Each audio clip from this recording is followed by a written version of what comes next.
Good afternoon. The province is making changes to non-resident game bird hunting licenses in hopes of reducing illegal outfitting. Hunting licenses are currently available to Saskatchewan residents, Canadian residents, and non-residents, with all licenses being valid for the full season. The new changes will limit non-resident hunters' term licenses to 5 days in the spring and 2 5-day term licenses in the fall for a total of 15 days annually. The Saskatchewan Wildlife Federation supports this change. We want to make sure that our residents here in Saskatchewan have access to the resources within their own province, and that we can continue to have those resources long into the future, and that they're managed for the benefit of all of our citizens. The Saskatchewan Commission of Professional Outfitters also supports this update. 4 people were sent to hospital following a 2-vehicle crash along Highway 16 west of Payton. RCMP say it happened last night at about 9 o'clock. A truck and a second vehicle collided. The driver of the second vehicle, as well as a teenage passenger, suffered serious injuries. A second passenger in that vehicle was sent to hospital for assessment. The driver of the truck suffered non-life-threatening injuries. The crash closed the eastbound lanes of Highway 16 in the area for several hours, but they have since reopened. There is no word on what caused the crash. An investigation is underway to find out what led to the death of a man on the Onion Lake Cree Nation earlier this week. RCMP say they were called just before 8:30 Wednesday morning for a woman who was forced to stay inside a home by a man armed with a gun in the community. When police arrived, the woman was able to leave the home safely. Crisis negotiators spent the next few hours talking to the man, asking him to come out. Just before 3:30, officers went into the house and found the man injured. He died at the scene. RCMP say they found 3 guns at the home and that there's no indication officers fired their guns during the response. Because of the death, Saskatchewan's Serious Incident Response Team is investigating, and so is Alberta's because of the close proximity of the incident to the Alberta boundary. The Saskatchewan Internet Exploitation Unit has a new Canine that can help them find electronic devices officers may miss sometimes.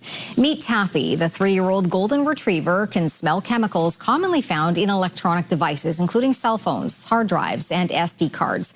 Using her nose, she can help officers find hidden electronic devices that may contain child exploitation material. She's the first dog trained to do this kind of work in Saskatchewan and only one of 8 in Canada. And police say she's already proving to be a big help. In one of the searches, I can say Taffy was able to locate a phone that we didn't know was there, so that was very helpful. Taffy is also a trained therapy dog for officers and victims. She was given to police through a nonprofit called Our Rescue, which also helps with training and annual recertification costs.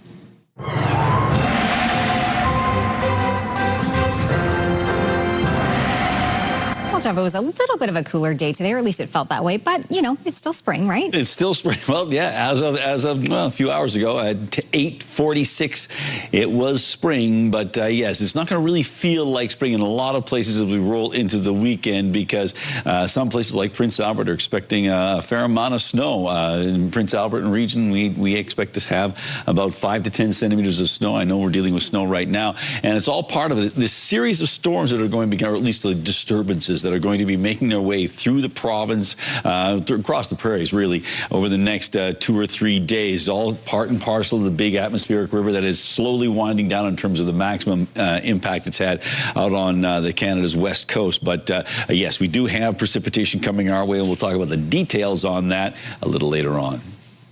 Finance Minister Jim Ryder took his budget roadshow to Saskatoon, where he met with local business leaders, explaining the province's priorities and path forward in a year where finances were upended. Ryder stressed the need to control what we here in Saskatchewan can control. He says any unforeseen surpluses in the coming months and years will likely go to paying down the debt. And while Saskatoon Mayor Cynthia Block continues calls for a new financial framework for cities to deal with, Ryder says the more than $71 million given to Saskatoon represents the stable funding needed right now. It's secure. They know what's going to happen. They can count on it. And I just know you can contact any municipal organizations across any of the other provinces. They're all envious of what municipalities in Saskatchewan have. It's up to us to make sure that they're using that money to offset some of the costs and expenses they talk at length about every budget cycle. Roughriders says when adjusted for inflation alone, Saskatoon's revenue share would be $26.6 million in today's dollars, highlighting how much revenue sharing has increased. The province has ordered an unlicensed immigration consultant to pay $96,000 in compensation to an alleged victim. According to the province, Yan Wang took payment for immigration services but failed to submit any documents on the client's behalf to the Saskatchewan Immigrant Nominee Program, instead providing the victim with false documentation. Following an investigation, the province issued a compensation order against the consultant to be repaid to the victim, who suffered financial losses. Farm Credit Canada is expanding a financial support program to help producers navigate the high price of inputs driven by the Middle Eastern conflict. It says the change to its trade disruption customer support program will help businesses, farm operators, and food processors deal with rising fertilizer and energy costs. It's driven by concerns over potential supply disruptions from a region that plays a major role in global nitrogen fertilizer exports. The program was originally brought in to respond to tariffs affecting Canadian ag. Muslims around the world and here at home are celebrating Eid al-Fitr.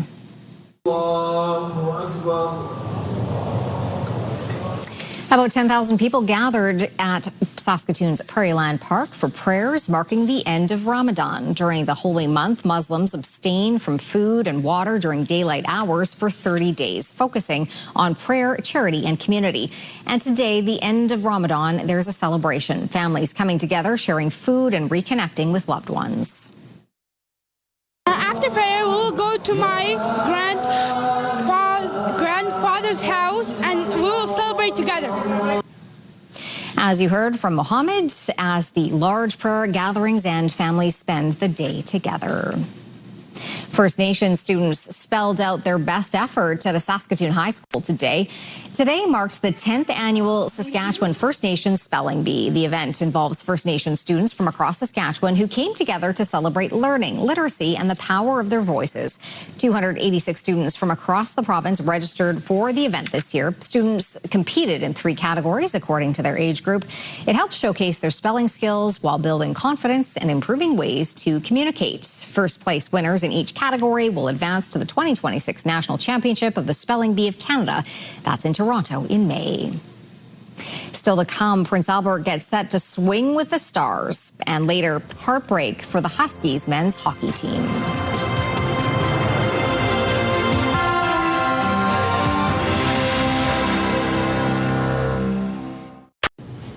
We are at the Prince Albert Exhibition Center with Nastasia from the Prince Albert Hope's Home. They have an event coming up this weekend called Swinging with the Stars. It's been happening a couple years now, might sound familiar to some people. How would you do a really brief summary of what Swinging with the Stars is? So what we do is we take local, what we call celebrities, but just influential people around the city, partner them up with a professional dancer. They work together to choreograph a 2 to 3 minute routine, which they perform live the night of the show. And throughout their process of choreographing that routine and getting to the point of the show, they put themselves out there in the community and help us raise funds for our center. So this has been happening for a couple years now. How has this sort of evolved from year one? I would say the attendance has drastically increased. We've had to change venues due to the amount of people that do come. And it's a very, well-known, and people look forward to it very much every year. It's a nice night out. People get to dress up a little bit and just come out and have a great night watching some good entertainment. If people are still looking to find out information or maybe looking to pick up a ticket, is there somewhere they can go? Yep, absolutely. On our website, hopeshome.org, you can go on there. You can meet the dancers that are all dancing this year. Their bios are all up on our website, as well as the place to buy your tickets. How many people are, stars dancing this year? So how many groups of star and dancer do you have? We have 6 pairs altogether, so 6 celebrities, 6 professionals. How long have they been working to put these together? Since about before Christmas, I kind of partnered everybody up, and then I guess it really took off in January. The celebrities is a lot of phone calls and reaching out, but we do actually, PA has great community support, and every year we do get those people that just come to us at the end of the show and say, this is not something that's comfortable for me, but it's a great cause and I want to do it. And they kind of just nominate themselves. A lot of people coming forward saying this person will be good, you should go talk to this person. As far as the pros, we have our people that help us every year, and we're so grateful for that help. And when we can bring somebody new in, we do, and they work with whoever they get partnered with to make that routine the best that it can.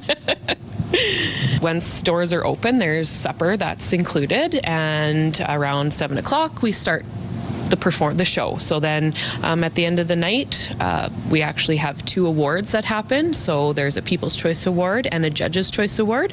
The People's Choice is essentially the person who raised the most amount of money as a celebrity dancer and their pairing. And then the Judge's Choice is based on exactly what it says, the Judge's Choice. We have 3 judges that evening that judge each performance, and out of a score of 50, we crown the Judge's Choice winner that night as well.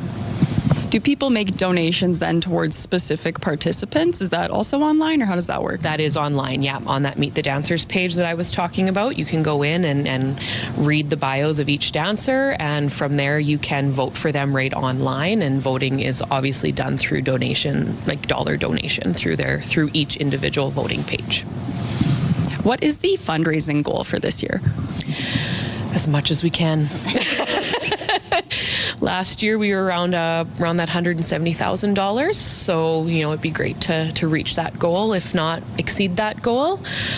We definitely exceeded that goal in Regina this year, and I would love to see maybe a little bit of competition to see who can come out on top. Way to challenge everybody. Yeah. The funds raised for Hope's Home, what does that go to support? So what we do at Hope's Home is we are an inclusive childcare facility where we, support children with complex medical needs. So a lot of our funds go towards, obviously, medical equipment, medical supplies. We also have providing therapies and such within our facility, such as occupational therapies or physiotherapies, so we can help families and support them in that way during the day. We are a nonprofit, and we are the only one that does this in Canada. This is the only model of its kind, and hopefully we can make it bigger and better and expand it to every area that needs these types of services. Well, thank you for sharing all that information, and have fun this weekend. Thank you. Still to come, fighting medical misinformation the prescription doctors are offering to help better inform the public.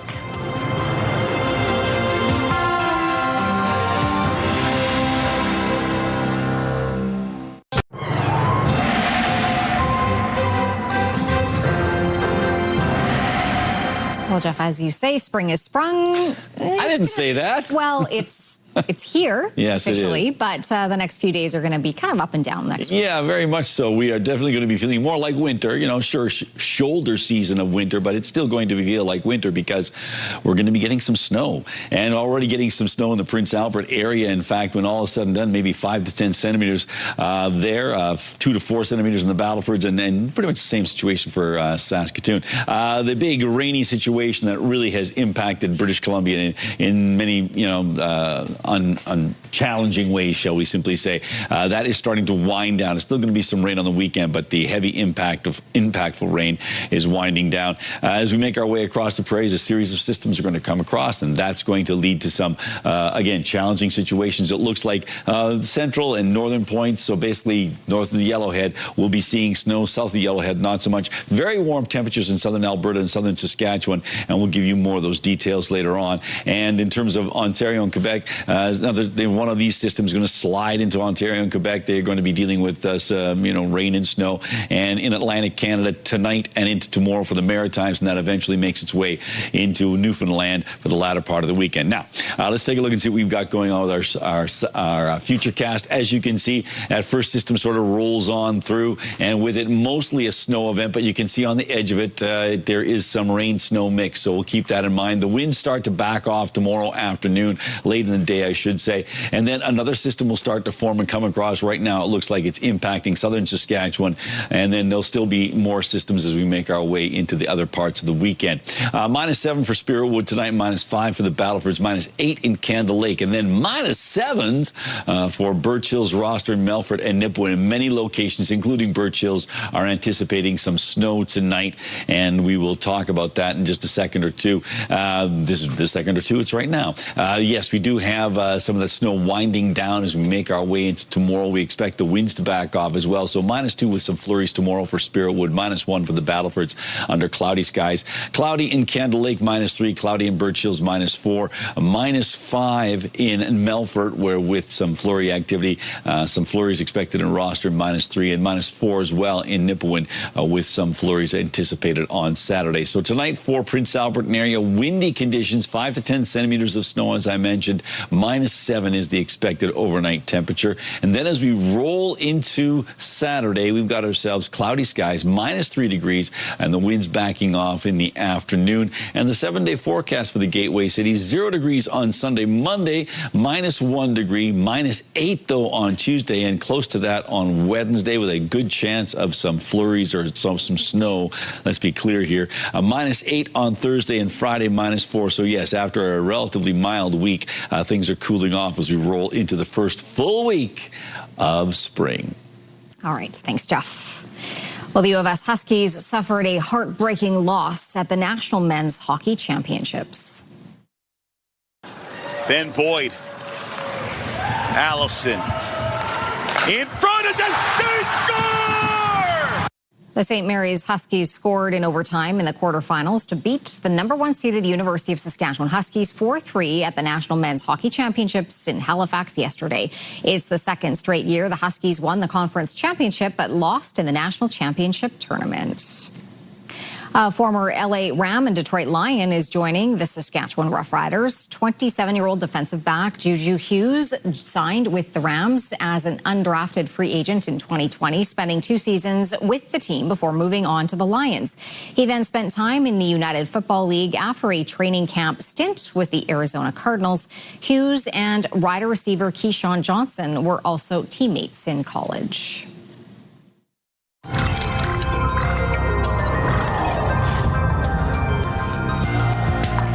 The province says a new nursing task force is now in place. The task force will look at some key areas, which include retention and recruitment, support for nurses through mentorship, and lowering violence in patient care settings.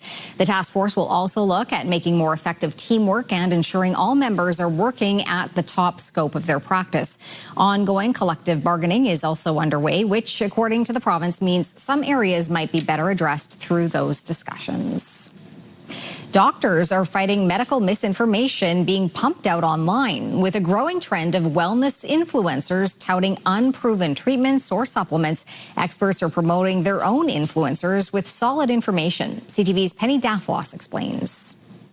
At first blush, they seem like a lot of reels on social media. Stop doom scrolling. But this isn't just entertainment. I have no idea what the hell I'm saying. It's actually a very thoughtful move targeting medical mis and disinformation. It's a real skill set to be able to explain things in the types of language that anybody will understand. The Canadian Medical Association has a growing team of influencers taking facts to Canadians on the social media platforms where they already spend time. We need to make sure that we're interesting enough that people are engaging and wanting to watch videos, wanting to understand what we have to say, while still making sure that you are providing the evidence, that you are making sure that your advice is sound. The videos range from basic info about hospitals to highlighting the absurdity and harms found in the wellness industry. Do not put strange things into your vagina. Super surprised at some of the videos of mine that have taken off. Like I have one about constipation that tens of thousands of people have watched, and I'm like, really?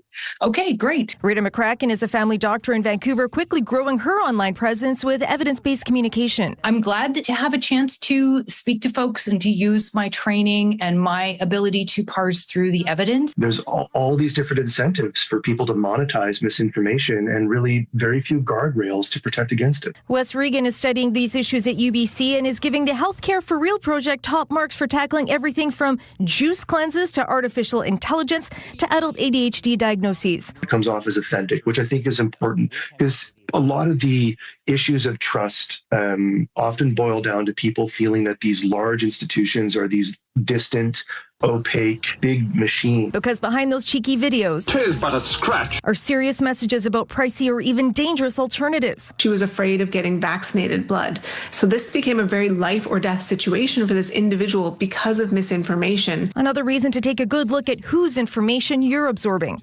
Penny Dafflaw, CTV News, Vancouver. Brought to you by Saskatchewan Union of Nurses. Thank you to Saskatchewan's 11,000 registered nurses. Well, with Easter fast approaching, a group in Saskatchewan learned how to create a Ukrainian tradition. These students in Pilot Butte gathered last night to learn the art of the pisanka egg. Designs are written on the egg with beeswax before it gets dipped into bright dyes to build intricate layered artwork. Once it's finished, the wax is removed, revealing a colorful and symbolic pattern underneath. The eggs are said to hold magical powers. Pisanka writing is to keep away a monster from the mountains. So it's said that if you're writing pisanka, you are keeping goodness in the world. So that's why we write. And making pisanka is a centuries-old Ukrainian tradition. And yeah, I remember making them as a kid, Jeff. And oh, really? I think they're still somewhere at my parents' house. Okay. Not nearly as good as these. These no, were amazing. well, I remember we had some in our home, and yeah, they are an amazing thing to have out at Easter time. No question about it. Absolutely. And we had some really nice, professionally done ones as well. So it is an artwork. It's a skill. Absolutely, absolutely. Yeah. And of course, there's the giant one in Alberta. This is true. Yeah. Absolutely. Easter is coming. Spring is here. Yes, but it won't feel like it necessarily. We'll take a look at these numbers. As you can see, you've got ourselves, temperatures are cold-ish, particularly on Tuesday, Wednesday, and Thursday, but bouncing back maybe as we head towards the end of March. CTV National News is next. Thanks for watching.